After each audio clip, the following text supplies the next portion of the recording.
మీ సంతాన కలను నిజం చేసుకునేందుకు ఈ రోజే 49 సంప్రదించండి 9390501418. తెలంగాణలో ప్రస్తుతం కేంద్ర ఎన్నికల సంఘం ఆదేశాల మేరకు సాగుతున్న ఓటర్ల స్పెషల్ ఇంటెన్సివ్ రివిజన్ ప్రక్రియ హైదరాబాద్ పాత బస్తీలో తీవ్ర రాజకీయ కాకరేపుతోంది. మునుపెన్నడూ లేని విధంగా ఓటర్ల జాబితా ప్రక్షాళనలో భాగంగా పౌరసత్వం స్థానికతను నిరూపించుకోవడానికి అధికారులు కఠినమైన ధృవీకరణ పత్రాలు అడుగుతుండటంతో పాత బస్తీలోని లక్షలాది మంది సామాన్య ఓటర్లు తీవ్ర ఇబ్బందులు పడుతున్నారు. వారి వద్ద తగిన పాత నివాస ఆధారాలు, లీగల్ డాక్యుమెంట్లు లేకపోవడంతో పెద్ద ఎత్తున ఓట్లు గల్లంతయ్యే ప్రమాదం ఏర్పడింది. ఈ పరిణామం ఎంఐఎం అగ్రనేత అసదుద్దీన్ ఓవైసీని తీవ్ర ఆందోళనకు గురిచేస్తోంది. తన సొంత రాజకీయ కోటను కాపాడుకునేందుకు రంగంలోకి దిగిన ఓవైసీ ప్రభుత్వంపై ఒత్తిడి పెంచే వ్యూహానికి తెరలేపారు. పాత బస్తీ ఓటర్ల సమస్యపై నేరుగా ముఖ్యమంత్రి రేవంత్ రెడ్డితో చర్చించేందుకు ఎంఐఎం నాయకత్వం ప్రయత్నించినప్పటికీ సీఎం అపాయింట్మెంట్ దొరకలేదంటున్నారు. కాంగ్రెస్ ప్రభుత్వం ఈ విషయంలో ఆచితూచి వ్యవహరిస్తుండటంతో ఎంఐఎం ప్రతినిధి బృందం తెలంగాణ ప్రభుత్వ ప్రధాన కార్యదర్శిని కలిసి తమ డిమాండ్ను వెల్లడించింది. రాజ్యాంగంలోని ఆర్టికల్ 162ను ఉపయోగించి తెలంగాణలోని ఓటర్లకు శాశ్వత నివాస ధృవీకరణ పత్రాలు, ఫ్యామిలీ రిజిస్టర్ సర్టిఫికేట్ జారీ చేయాలని డిమాండ్ చేసింది. కర్ణాటక ప్రభుత్వం సకల సేవల చట్టం 2011 కింద జీవో నంబర్ DPAR 191 సకల 2011 ద్వారా ఇలాంటి నివాస పత్రాలను జారీ చేస్తోందని, అదే పంథాను ఇక్కడ అమలు చేసి పాత బస్తీ పేదలను ఆదుకోవాలని ఓవైసీ కోరుతున్నారు.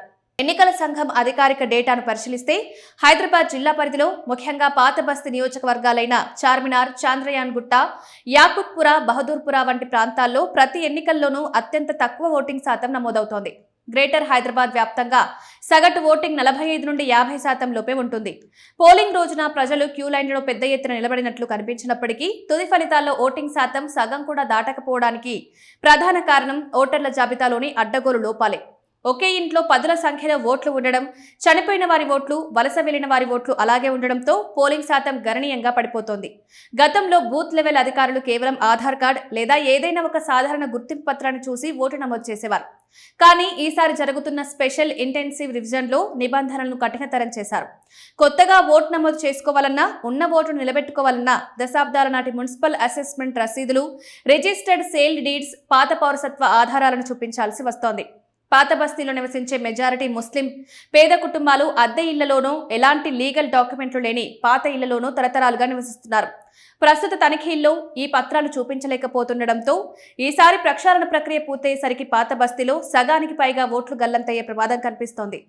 ఈ ఓట్ల గల్లంతు భయం వెనుక ఎంఐఎం పార్టీ ఉనికికి సంబంధించిన పెద్ద రాజకీయ కోణం దాగుంది. పాత బస్తీలో పోలింగ్ శాతం తక్కువగా ఉన్నప్పటికీ అక్కడ నమోదైన bulk voting, loyal vote bank వల్లే ఎంఐఎం దశాబ్దాలుగా ఏకపక్ష విజయాలను సాధిస్తోంది. ఒకవేళ ఈ స్పెషల్ ఇంటెన్సివ్ రివిజన్ వల్ల లక్షలాది మంది ఓటు తొలగిస్తే ఎంఐఎం కోట బలహీనపడుతుంది.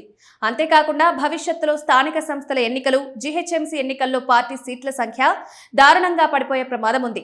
అందుకే ఓవైసీ దీన్ని తీవ్రమైన సమస్యగా మలిచి కర్ణాటక మోడల్ PRC కార్డును తెరపైకి తెచ్చి కాంగ్రెస్ ప్రభుత్వంపై బ్లాక్మెయిల్ రాజకీయం నడుపుతున్నారనే విమర్శలు కూడా వస్తున్నాయి. ఈ PRC డిమాండ్పై సీఎం రేవంత్ రెడ్డి అత్యంత వ్యూహాత్మకంగా మౌనం వహిస్తున్నారు. తెలంగాణలో స్థానికత అనేది సెంటిమెంట్తో కూడిన అంశం. హడావిడిగా ఎంఐఎం అడిగినట్లు శాశ్వత నివాస పత్రాలు జారీ చేస్తే అది రాష్ట్ర వ్యాప్తంగా రాజకీయ దుమారానికి దారితీస్తుంది. పైగా బీజేపీ దీన్ని పెద్ద ఎత్తున అందిపుచ్చుకుంటుంది. చట్టపరంగా ఓటర్ల జాబితా సవరణ అనేది పూర్తిగా కేంద్ర ఎన్నికల సంఘం పరిధిలోని అంశం కాబట్టి రాష్ట్ర ప్రభుత్వం ఇందులో నేరుగా జోక్యం చేసుకోలేదు. ఒకవేళ ఓవైసీ ఒత్తిడికి లొంగి ప్రభుత్వం జీహెచ్ఎంసీ పరిధిలో నిబంధనలు సడలిస్తే అది లీగల్ వివాదాలకు దారితీస్తుంది. ఏదేమైనా ఈ స్పెషల్ రివిజన్ ప్రక్రియ ముగిసేసరికి పాత బస్తీ రాజకీయ చిత్రపటంలో ఊహించని మార్పులు రావడం ఖాయంగా కనిపిస్తోంది.